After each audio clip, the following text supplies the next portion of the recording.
Assalamualaikum warahmatullahi wabarakatuh. Waalaikumsalam. Alhamdulillahirabbil alamin wassalatu wassalamu ala Muhammadin wa ala alihi wa sahbihi ajma'in. Marilah bersama kajian malam ini kita awali bismillah. Bismillahirrahmanirrahim. Allah berfirman pada surah Al-Baqarah, surah kedua, ayat 218.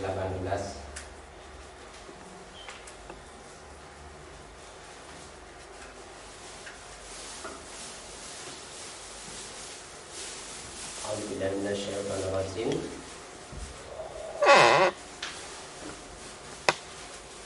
Innal ladzina amanu wal ladzina hajaru wajahadu fi sabilillah ulaika yarjuna rahmatallah wallahu ghafurur rahim.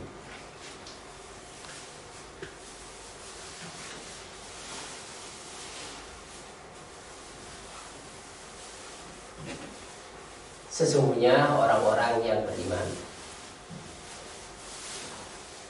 dan orang-orang yang berhijrah dan orang-orang yang berjihad di jalan Allah, mereka itulah orang-orang yang sungguh mengharapkan rahmat Allah. Dan Allah Maha Pengampun lagi Maha Penyayang.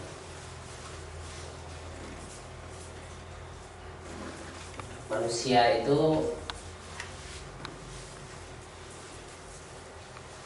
sangat berharap untuk mendapatkan rahmat Allah, karena dia akan bisa menjalani kehidupannya itu semata-mata hanya dengan rahmat Allah. Kalau manusia terbimbing hidupnya, terarah dalam perjalanannya, tetap berada di dalam jalan yang benar, itu juga karena adanya rahmat Allah. Karena itu manusia mengharap untuk mendapatkan rahmat Allah.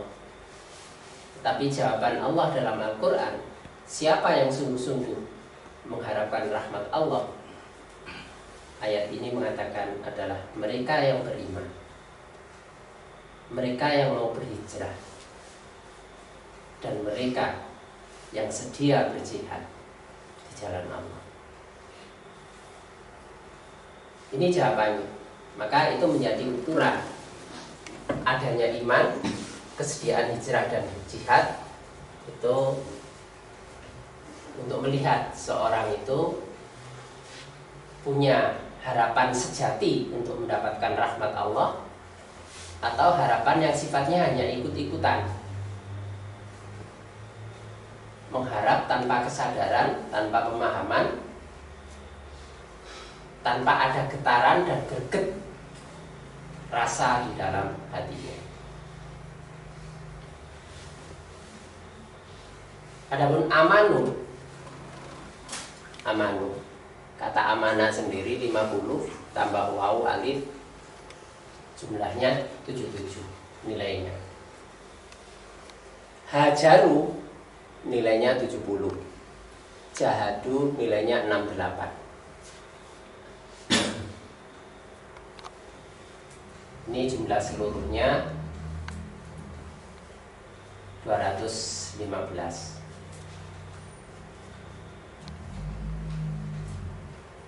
215 21 dengan 5 itu 26. 26 itu huruf waw yang berarti modal.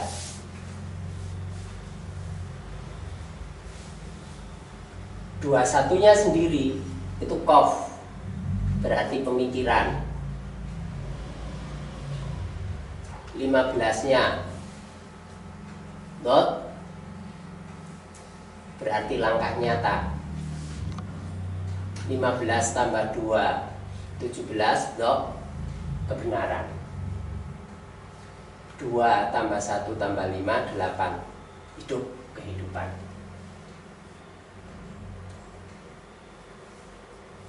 Berarti yang namanya keimanan, jiwa hijrah dan jihad itu merupakan modal pokok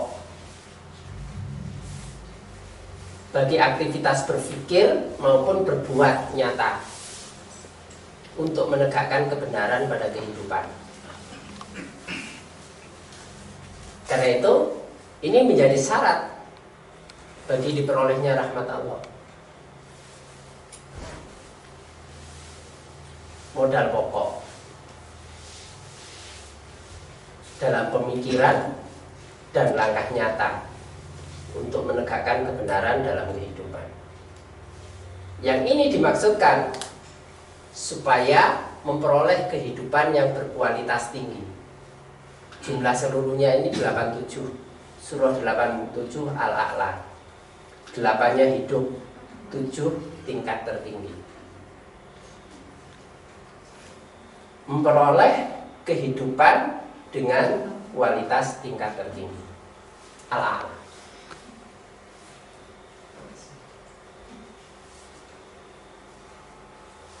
Ini fitrah manusia, naluriah manusia untuk mencapai kehidupan dengan kualitas tinggi. Sebagai harapan itu ada. Soal greget untuk mencapainya itu yang bervariasi.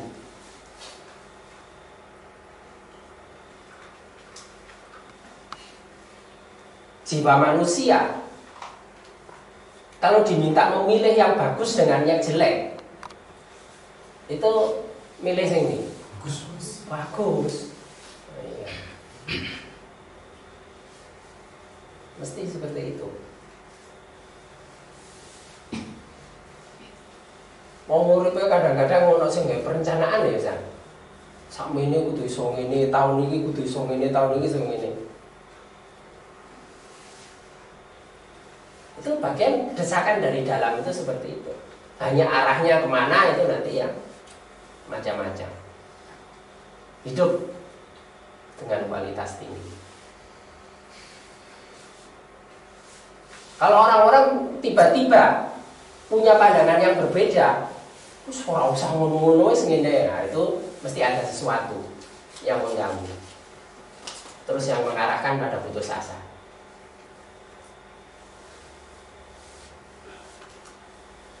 Ketika merasa menghadap satu benteng, satu tembok halangan, rasanya kok gak mampu.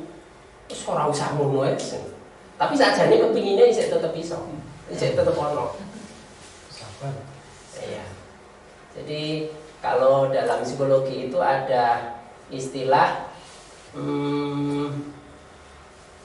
mekanisme anggur masam. Mekanisme anggur masam. Ketika si rubah itu tidak bisa meraih buah anggur, mencolot ora iso, wis terus menghibur diri. Tapi aku kecut kok ora enak. Kapopo wis. Tapi aslinya saya tetap kepingin. Tapi untuk menghibur diri itu dia mengatakan seperti itu. Nerima. Apa? Nerima. Gak nerima. Nerima itu lek nerima apa anane? Lah wong iki pikirane sik karep kok. Nes. Wis muncul di mimpi. Ngenes. Ngenes iki apa ora ngerti aku. Sing pengalaman itu. Ngenes iki kaya apa? Iya. Ora keturutan.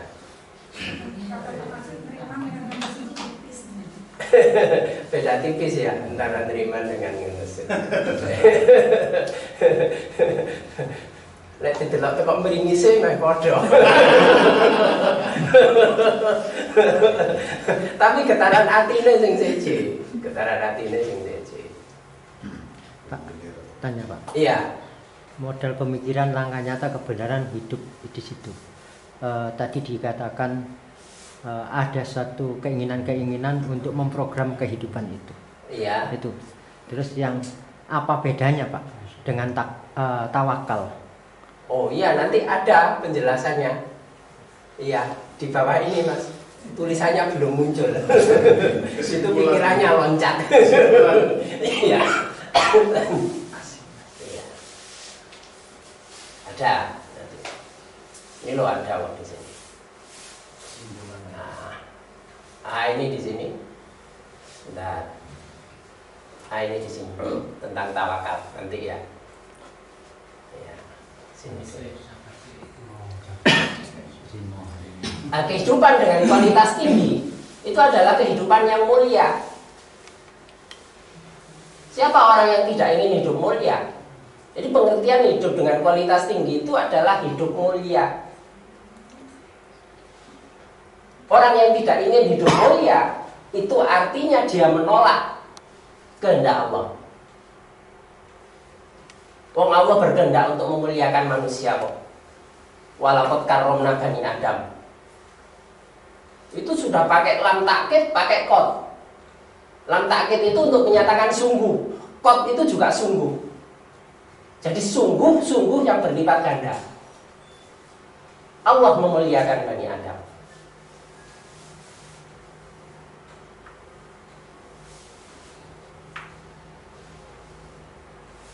Nah, tinggal nanti melihat manusia itu dikatakan mulia itu bila mana menurut pandangan Allah yang tertuang dalam Al-Quran.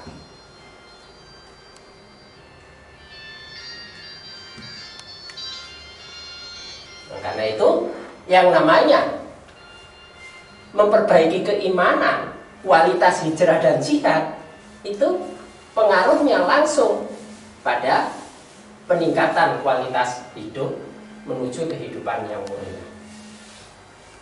Kehidupan yang mulia itu adalah kehidupan mengikuti pola perilaku Nabi.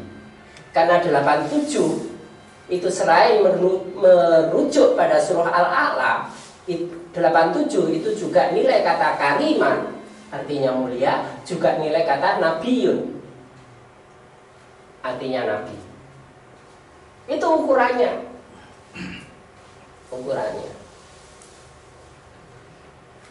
Kalau kemudian melihat Nabi, itu ternyata kehidupannya bermacam-macam. Ada yang berkelebihan harta, ada yang kekurangan harta.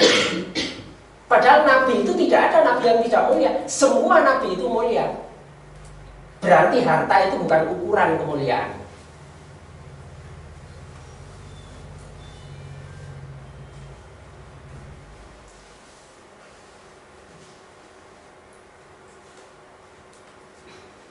Nabi itu menjadi mulia apa? Karena waktunya disediakan untuk menyeru pada kehidupan akhirat. Ini jangan salah ngerti bahwa harta itu bukan ukuran kemuliaan. Kalau nggak butuh harta ya salah. Tidak seperti itu.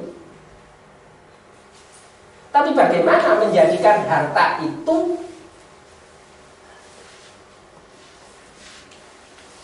rohnya mendapat roh akhirat. Harta yang disia-siakan tidak memiliki roh akhirat. Harta yang termanfaatkan untuk kemaslahatan itu akan ada roh akhirat di dalamnya.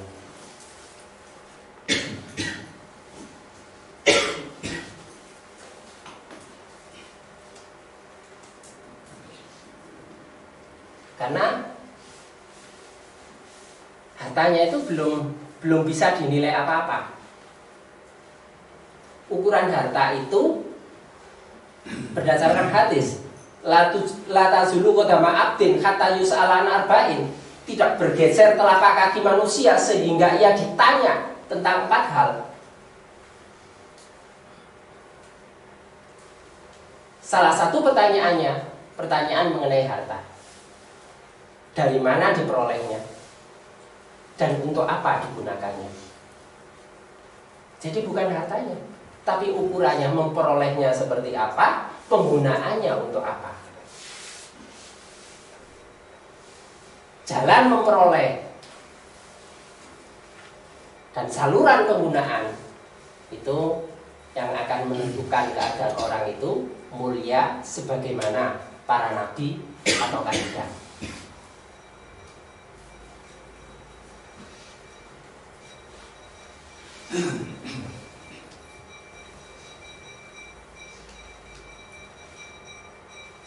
Para nabi itu tidak ada yang mengemukakan uzur. Tidak ada yang mengemukakan uzur untuk menegakkan kebenaran pada kehidupan. Ini tentu berbeda dengan yang digambarkan pada surah ini 4 ayat 97. Silakan dibaca, Mas Amrozi. Surah 4 ayat 97. Sesungguhnya orang-orang yang diwafatkan malaikat dalam keadaan menganiaya diri sendiri, kepada mereka malaikat bertanya, dalam keadaan bagaimana kamu ini? Mereka menjawab, adalah kami orang-orang yang tertindas di negeri Mekah. Para malaikat berkata, bukankah bumi Allah itu luas sehingga kamu dapat berhijrah di bumi itu? Orang-orang itu tempatnya neraka jahanam, dan jahanam itu seburuk-buruk tempat kembali. Ya.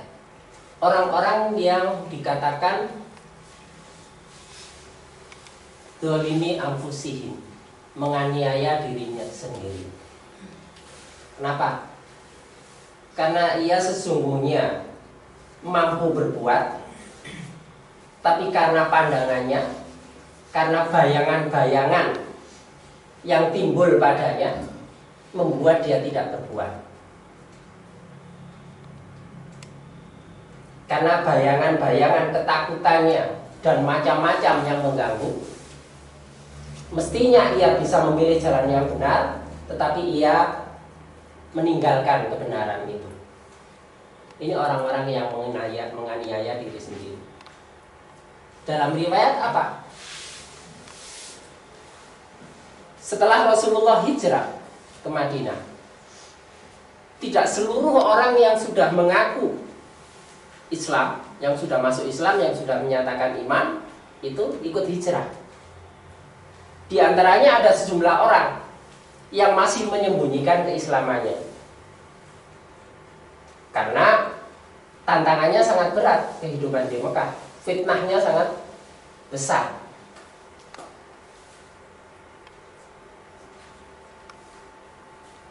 Nah, dengan ketakutannya itu, keislamannya masih disembunyikan. Sampai akhirnya terjadi perang Badar. Ketika terjadi perang Badar, ternyata sejumlah orang yang sebenarnya sudah mengucapkan kalimat syahadat, jadi sudah pernah menyatakan masuk Islam, itu masih masuk menjadi bagian dari pasukan kaum musyrik, karena tidak mampu menghadapi paksaan dari mereka. Ayo berangkat. Dia Islam, tapi tentu orang musyrik masih menganggap dia belum masuk Islam, karena masih disembunyikan. Akhirnya dia berangkat. Ternyata terbunuh. Itu bagian dari orang yang menganiaya diri sendiri. Karena para sahabat Nabi diantaranya ribut. Loh, yang kita bunuh itu diantaranya ada teman kita. Itu bagian orang yang menganiaya diri sendiri. Dia takut untuk hijrah karena takut kehilangan apa yang sudah dimiliki di bumi Mekah. Takut memulai sesuatu yang baru. Apa? Karena terlalu banyak bayangan yang muncul pada pikirannya.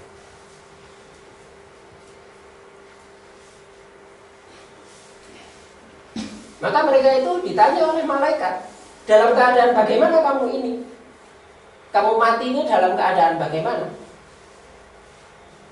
Ia menjawab, saya tertindas, tidak mampu untuk menunjukkan keislaman. karena itu membahayakan diri saya. Dan saya bersama-sama mereka ikut maju dalam peperangan. Maksud saya adalah tidak sungguh-sungguh dalam peperangan. Maju ke medan perang karena tekanan, terpaksa, takut. Tapi ternyata ia terbunuh.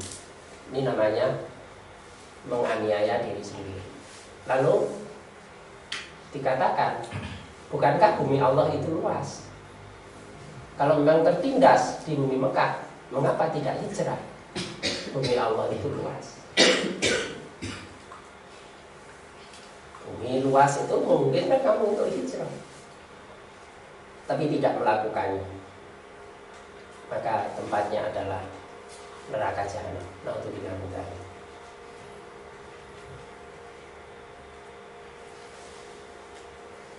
Silakan langsung lompat ke ayat yang ke-100. Surah 4 ayat 100.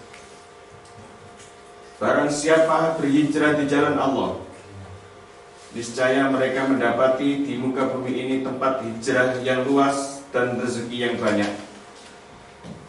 Barang siapa keluar dari rumahnya dengan maksud berhijrah kepada Allah dan Rasul-Nya, kemudian kematian menimpanya sebelum sampai ke tempat yang dituju, maka sungguh telah tetap pahalanya di sisi Allah, dan adalah Allah Maha Pengampun lagi Maha Penyayang. Ya. Siapa berhijrah di jalan Allah, dia akan mendapati bahwa bumi Allah itu luas.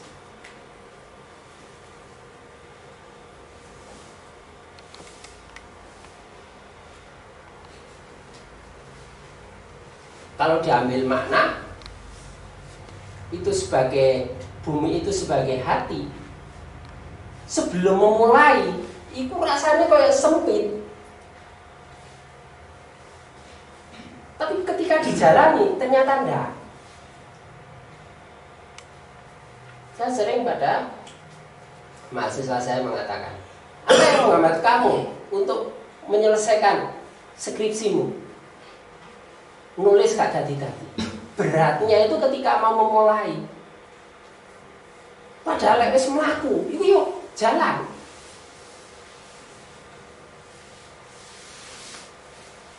Bukan hanya skripsi, tugas-tugas yang lain begitu. Terus akhirnya menunda-nunda. Sering kita itu dihantui oleh bayangan-bayangan yang kita ciptakan sendiri. Sehingga ada seorang ahli hikmah yang memberikan nasihat dengan perumpamaan seekor anjing. Anjing kehausan, dia mendatangi danau. Airnya bening. Dari situ sehingga anjing itu melihat bayangan dirinya di air. Yang itu membuat dia takut. Setiap kali mau minum, lihat bayangan anjing lain. Mau minum nanti kalau digigit anjing dari dalam gimana? Kasih itu minum, kembali lagi. Dekat lagi, lihat bayangan lagi, ragu-ragu, tidak melakukan lagi. Ternyata begitu anjing ini lompat ke dalam air, bayangan itu hilang. Sering kita itu dipenjara oleh bayangan-bayangan kita sendiri. Bagaimana nanti kalau begini? Bagaimana nanti kalau begini? Padahal ketika masuk ditekuni, ternyata tidak ada bayangan, tidak terjadi.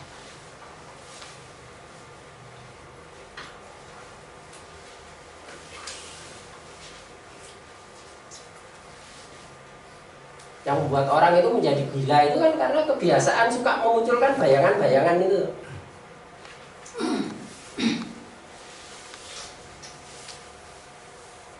Memunculkan pengertian, pemahaman-pemahaman, persepsi terhadap apa yang dialami.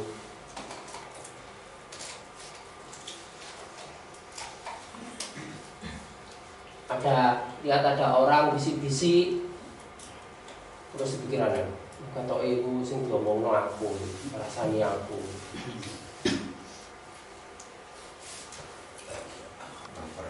Ana wong guyu, iki guyune guyu ngenyek. Menceng itu terus menceng. Awalnya dari seperti itu. Jadi menciptakan bayangan-bayangan sendiri. Dan rezeki Allah yang banyak. Keutamaan, kemudahan, rezeki itu keutamaan, kemudahan apapun yang dapat menjadi modal bagi kehidupan. Itu tidak mesti berupa materi.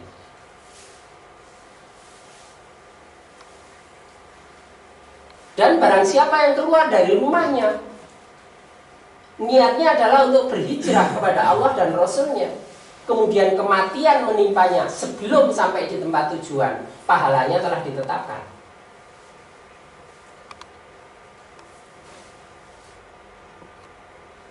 Ini kan menunjukkan apapun yang kita perbuat, yang diukur itu adalah niat awalnya itu. Lalu proses kesungguhnya, hasil itu apa? Kata Allah. Tapi orang kan selalu memikirkan hasilnya. Ya apa kok gak hasil?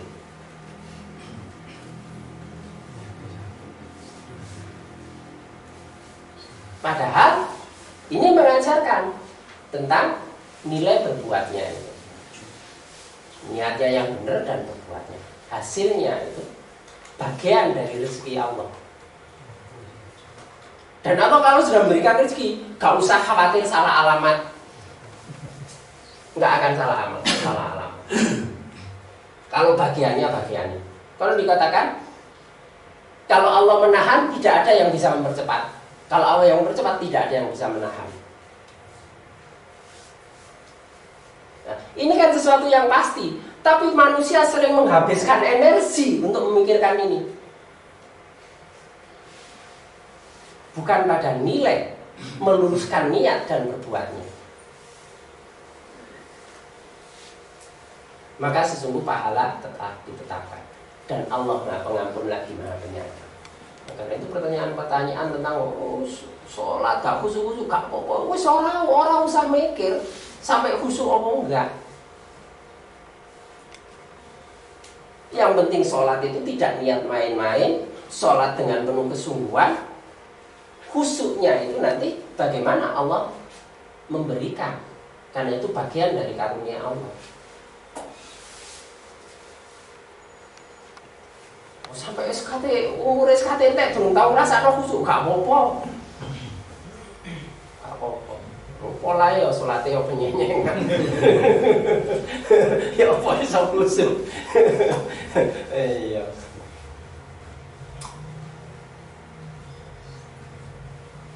Oh, salat karo nyetel TV. Salat karo nyetel TV, arek-arek. Sing ngaji yo kebangetan.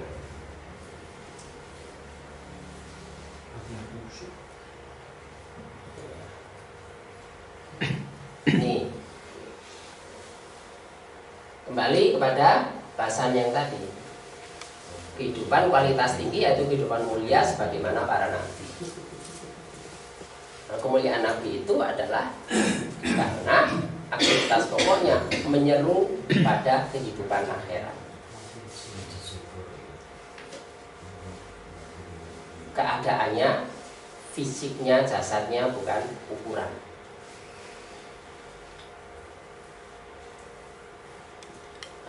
Kehidupan kualitas tinggi, kehidupan yang mulia sebagaimana para nabi itu yang diperoleh ketika kita memperhatikan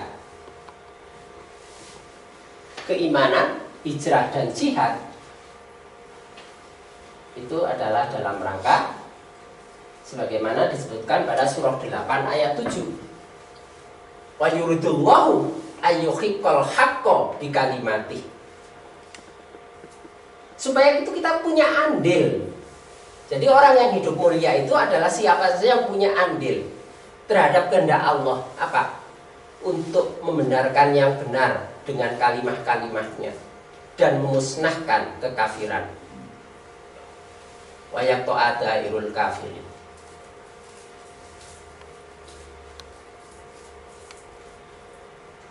Ini Allah menghendaki ini. Kita yang diminta untuk bergerak bagi terwujudnya kehendak ini. Intan surullah yansurkum. Apabila kamu menolong Allah, kamu menolong tegaknya kebenaran, maka niscaya Allah akan memberikan pertolongan kepadamu. Dan dikatakan mereka yang sungguh-sungguh mengharap rahmat Allah, salah satunya adalah turunnya pertolongan Allah. Kalau tidak menolak cara itu, maka kebalikannya, dia tidak mendapatkan kualitas kehidupan yang tinggi, kehidupan yang mulia sebagaimana Nabi. Dia jatuh kepada keadaan yang paling rendah, al-asfal. Al-asfal angkanya juga 87. Jatuh pada kehidupan yang paling rendah.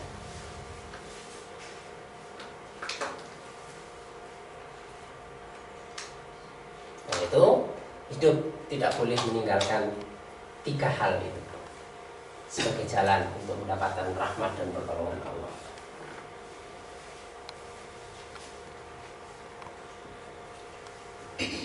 Amanu, wau alif, hajaru bentuk jamak, wau alif, jahadu bentuk jamak, wau alif.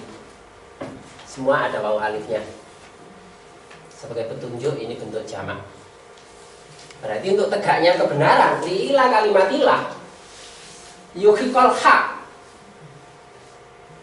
Yuhiqal haq ini, ayuhiqal haq itu butuh kebersamaan di sini. Tidak bisa sendiri-sendiri.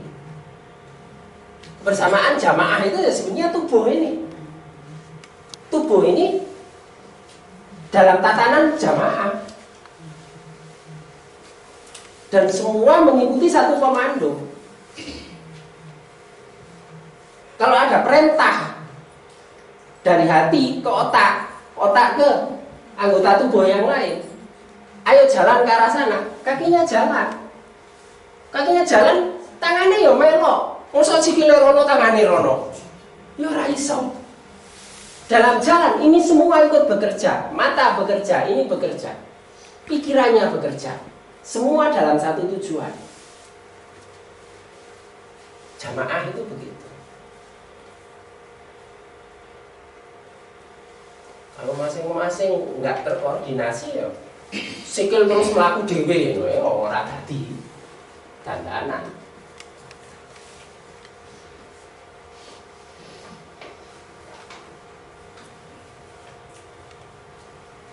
Kepala jalan sendiri wedi.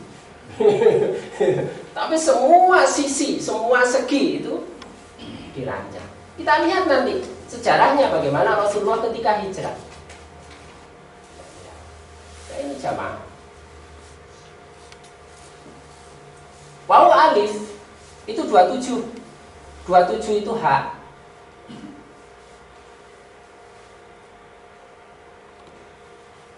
2 kali 7 itu 14. Shot, simbol rencana yang bersifat cermat dan strategis. Kalau titiknya dimunculkan, karena di dalam sini itu ada titik, maka menjadi 15.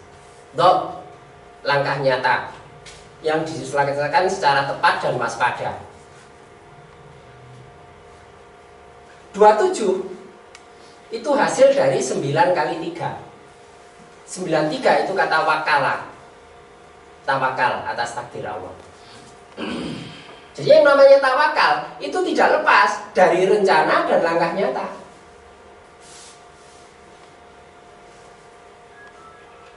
Yang pertama adalah langkah awal atau rencana. Nabi hijrah seperti itu. Semua ditata, dirancang dengan cermat, strategis.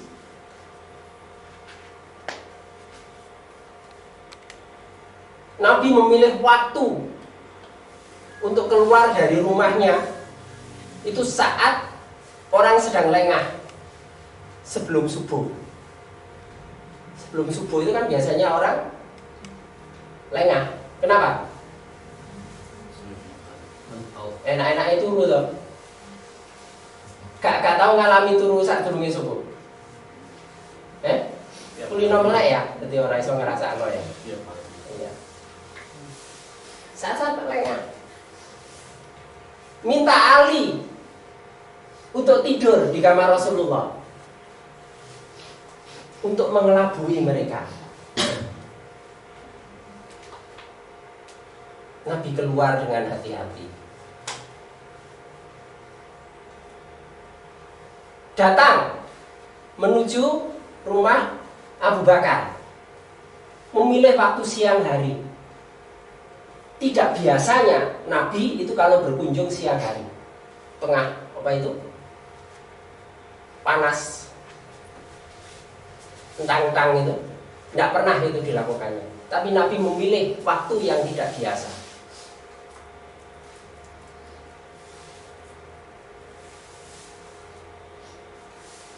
Untuk menuju Madinah itu mestinya jalannya itu ke selatan, tapi Nabi memilih jalan ke utara. Tidak langsung menuju Madinah, sembunyi dulu di Gua Sur selama 3 hari. Sementara yang melihat, yang sudah mengepung rumah Nabi, dobrak, ternyata tidak menemukan Nabi, yang ditemukan Ali. Setelah itu rame-rame mencari, mengejar. Seperti apa jalannya? Pasti terkejar. Langsung mencari jalan ke Madinah. Tidak ketemu, disebar ke berbagai tempat untuk mencari. Selama 3 hari, apa yang dirancang? Putra Abu Bakar, Abdullah, diminta untuk melacak informasi bagaimana perkembangan orang-orang musyrik Mekah, gelagat dan tingkah laku mereka, pergerakan mereka seperti apa. Tugasnya Abdullah sebagai mata-mata. Putri Abu Bakar Asma setiap sore bertugas untuk ngirim makanan dan minuman.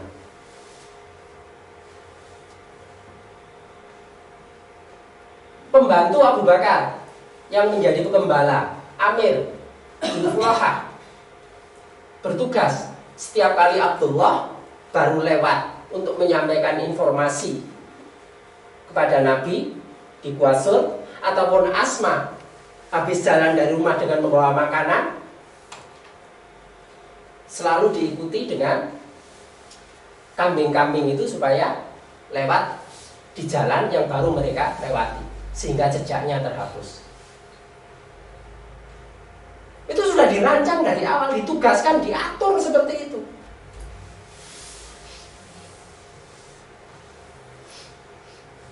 Maka jejak perjalanan Abdullah maupun Asma tidak pernah terlacak.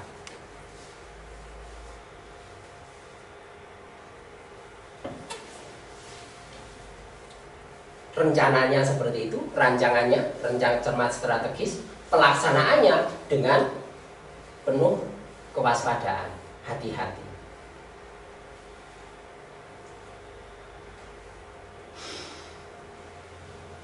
Begitu sembunyi, ternyata sampai juga para pengejar itu di mulut gua. Nggak bisa apa-apa. Inilah jatuhnya tawakal. Kabeh wis dirancang supaya tidak ketemu. Lho kok isih tetep ketok lho. Karena terlihat kaki mereka itu. Yang tidak mereka lakukan hanya menundukkan kepala. Kalau mereka menundukkan kepala, nginceng, itu sudah akan terlihat. Itu yang dikatakan Abu Bakar. sekiranya mereka menundukkan kepala, maka mereka sudah akan melihat kita.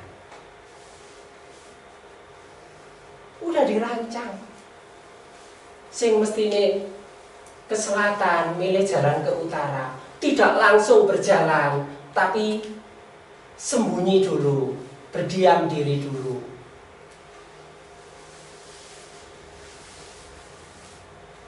Ini kan langkah yang sangat strategis.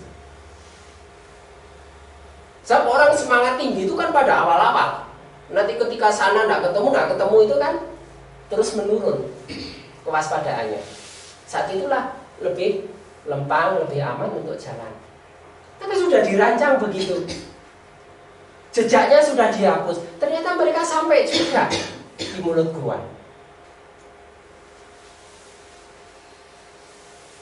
Silakan dibaca surah 9 ayat 40.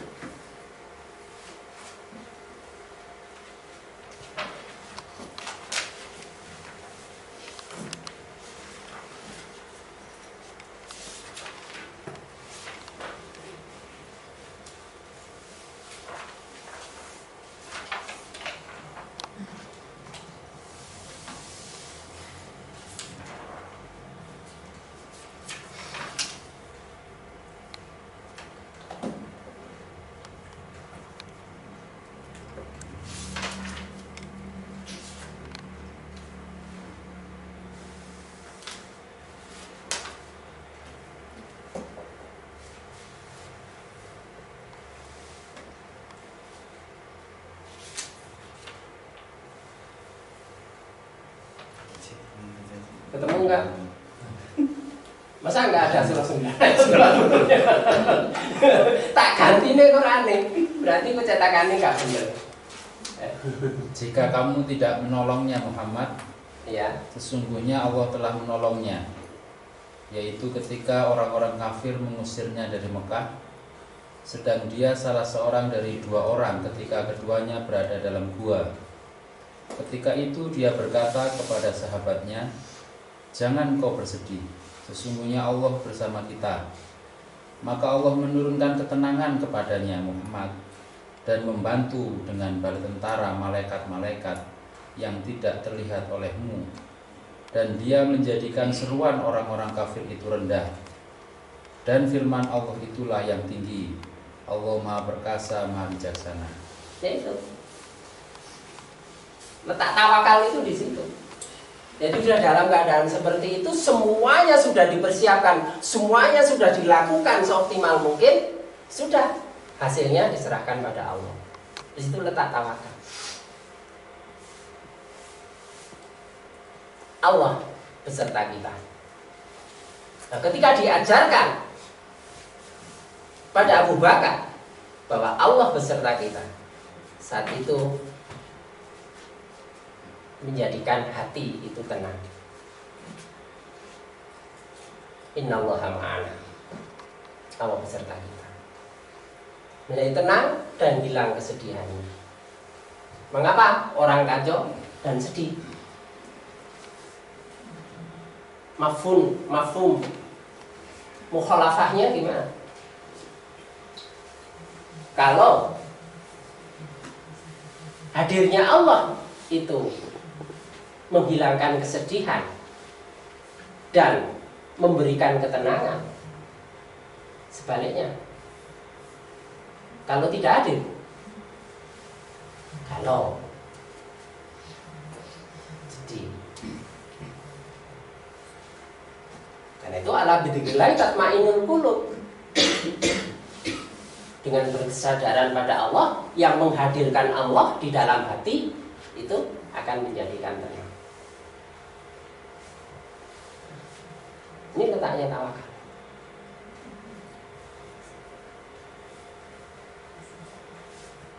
Nah ini belum apa-apa sudah wis tawakal lain. Itu tidak mengikuti pola Rasulullah. Karena pola Rasulullah semua dirancang bagus, dilaksanakan secara tepat dan waspada. Setelah semuanya ditata, barulah tawakal diletakkan. Kalau Allah menghendaki sampai di situ perjalanannya, ya sudah selesai. Tawakalnya di situ. Tapi kalau Allah menghendaki untuk tetap ayuhiqqal haq, supaya tegaknya kebenaran, membenarkan yang benar, ya akan tetap jalan. Li'ila kalimatillah, bagi tegak dan tingginya kalimat Allah.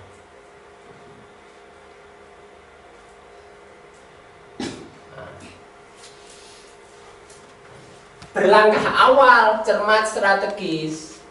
Berlangkah nyata, tepat, penuh waspada, diikuti tawakal atas takdir Allah. Itu semuanya dilakukannya dengan dasar hati yang bersih. Dasar hati yang bersih itu apa? Di sini tadi itu.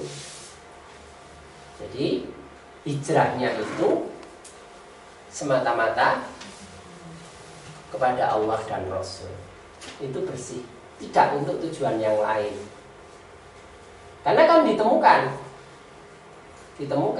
tentang orang yang berniat dengan niatan yang lain. Hadis innamal a'malu binniyah itu. Segala amal tergantung niatnya. Setiap orang hanya mendapatkan sesuai niatnya. Karena itu, siapa yang berhijrah, yang hijrahnya kepada Allah dan Rasulnya, ini namanya hati yang bersih itu. Hati yang bersih itu. Maka hijrahnya itu ya kepada Allah dan Rasulnya, untuk Allah dan Rasulnya. Namun siapa yang hijrahnya itu karena kesenangan dunia, untuk urusan dunia, atau karena seorang wanita yang akan dikawininya, maka hijrahnya itu kembali kepada apa yang dituju.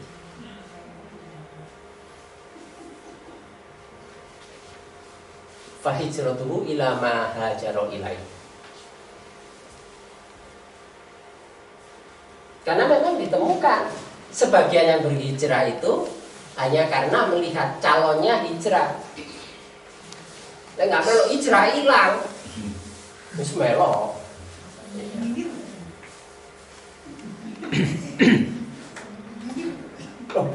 Oh nggak nyindir ini, nggak nyindir.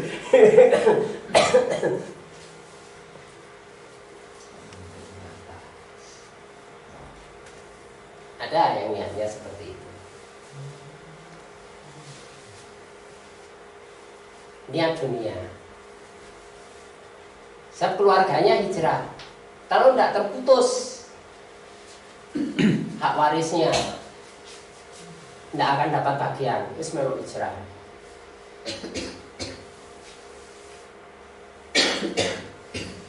Sedangkan yang sebelumnya, ayat tadi juga ada orang yang tidak berhijrah karena takut meninggalkan.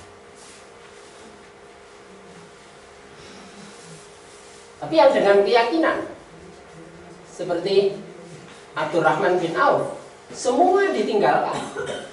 Semua ditinggalkan untuk bersama Nabi hijrah. Di janji Allah tetap dia mendapatkan ketenangan. Bumi Allah itu luas, lapang. Berarti hatinya itu tetap tenang, dijauhkan dari kesumpekan, dan rezeki Allah itu banyak. Karena dia memperoleh kelapangan untuk menikmati karunia Allah. Dan dalam hijrah, Rasulullah juga tidak mengabaikan salah satunya. Secara bersamaan, hampir secara bersamaan, apa yang dibangun. Pertama bangun masjid, yang kedua bangun pasar.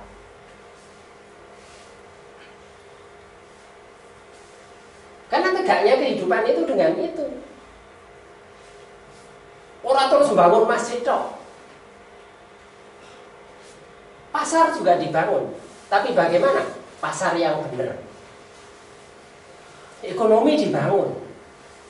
Karena kekuatan dakwah itu juga tidak akan jalan tanpa tunjangan ekonomi. Dan itu seperti dalam surah 9, insya Allah ayat 20 sampai 22. Tolong dibaca.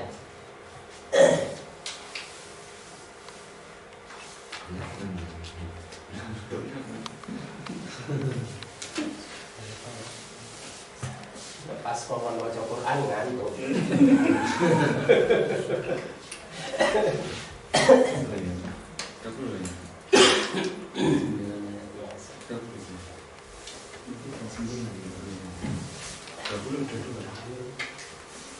Surah 9 mulai ayat 20. Surah 9 ayat 20.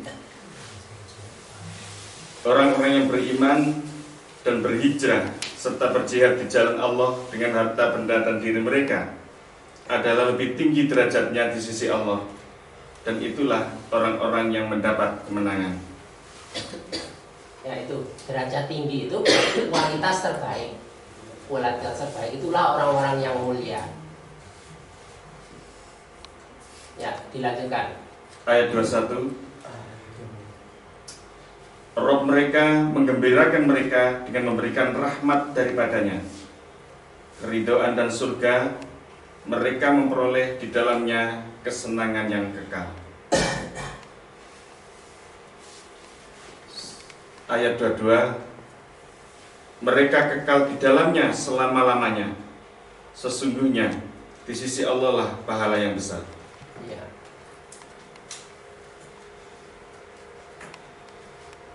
Itu mereka yang hijrah serta berjihad. Nah, ini selalu digandengkan itu antara hijrah dengan jihad.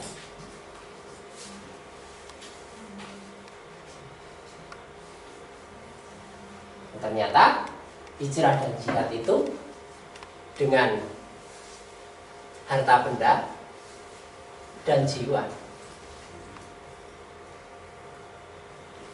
Lah saya ini mau jihad pakai harta benda, orang juga harta benda terus ya omong perang loh, wis nggo watu wae ora iso menang lho. Perang iki yang kudu ana duwe kayak tuku roket to.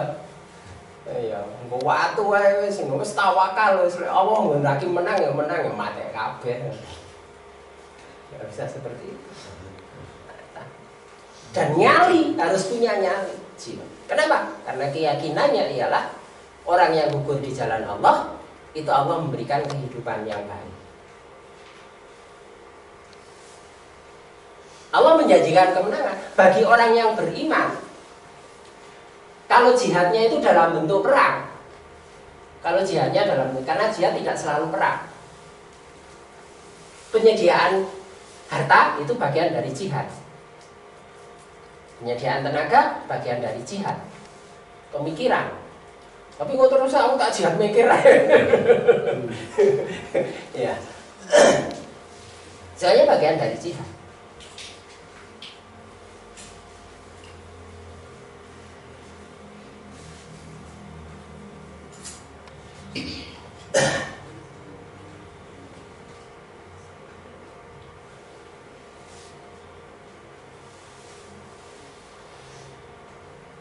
Itu pasti mendapatkan kemenangan. Jadi kalau bentuknya perang, misalnya terbunuh, itu tetap menang. Oh, di sini dijanjikan kok akan mendapatkan rahmat Allah, keridhaan dan surga. Itu sebagai nikmat yang kekal. Tetap menang. Dapat membunuh lawan itu sebagai kemenangan, terbunuh pun itu kemenangan. Yang menentukan apa? Iman itu tadi. Iman itu tadi.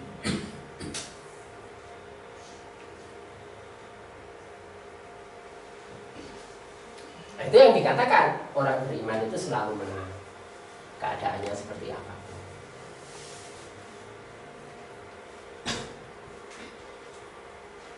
Tiga keutamaan yang diperoleh.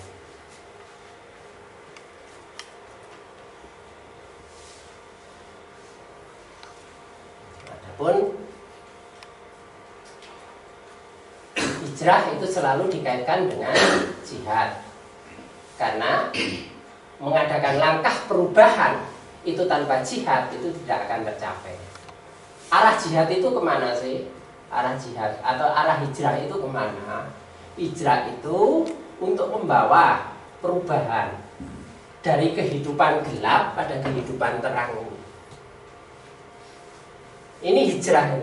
perpindahan dari keadaan gelap pada cahaya terang benderang. Arah hijrah itu. Karena Allah menurunkan kitab supaya kamu mengeluarkan manusia, berarti menghijrahkan manusia dari kegelapan itu pada cahaya terang. Itu apa? Kemuliaan, perbuatan yang bersifat Qur'ani itu tadi, menuju jalan Rob mereka, menuju jalan Rob mereka yang maha perkasa lagi maha terpuji. Ini nanti insya Allah pada pertemuan yang akan datang dikupas lebih jauh. Hijrah itu mesti disertai jihad. Yang dikatakan jihad itu dalam hadis riwayat Ahmad adalah al-mujahidu man jahada nafsahu fi taatillah. Yang dikatakan mujahid, orang yang berjihad itu adalah orang yang menjihati dirinya dalam rangka taat kepada Allah. Ukurannya itu. Jadi kesungguhannya itu apapun itu dalam rangka taat kepada Allah. Karena itu selalu pertanyaannya itu, apakah ini perbuatan yang diridhoi Allah? Kalau ini masuk bagian perbuatan yang diridhoi Allah, maka lakukan dengan penuh kesungguhan, itu sebagai jihad dalam rangka taat kepada Allah.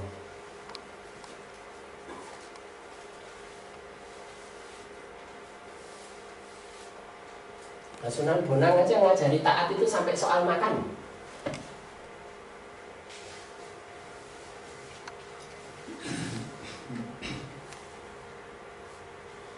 Makannya harus yang rapi. Muridnya makan cemotan ditegur. Jadi ada apa itu? Upo yang nempel itu ditegur. Kemproh. Wong Islam kok kemproh? Ditegur.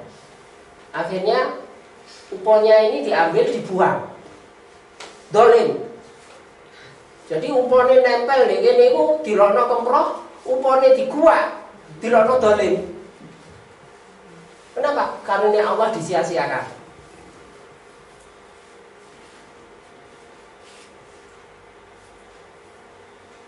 Terus ya apa?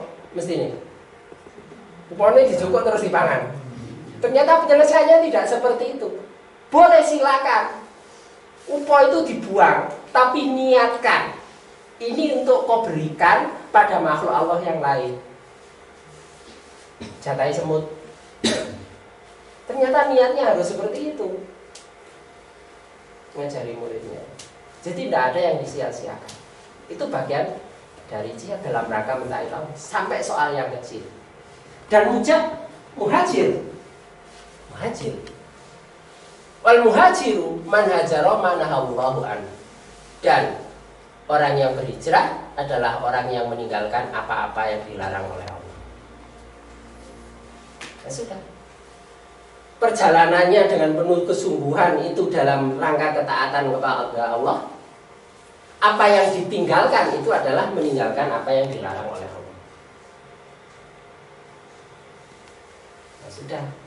Sekarang kan sudah tinggal metani sendiri lah. Yang dilarang itu apa? Yang diperintahkan itu apa? Yang dilarang dilakukan dengan hijrah atas yang dilarang, maka hijrah terhadap yang diperintah dengan jihad untuk mentaatinya. Itulah jalan dari keimanan diikuti hijrah dan jihad menuju kehidupan berkualitas tinggi, kehidupan mulia sebagaimana pola perilaku para nabi. Inilah bagian pengantar yang kami sampaikan pada malam hari ini. Insyaallah pada pertemuan yang akan datang timbaan makna iman, hijrah dan jihad ini masih insyaallah dilanjutkan. Masih ada pertanyaan? Kalau tidak ada, kita akhiri bersama dengan hamdalah. Alhamdulillahirabbil alamin. Wallahu a'lam bishawab. Akhirul kalam. Assalamualaikum warahmatullahi wabarakatuh. Waalaikumsalam.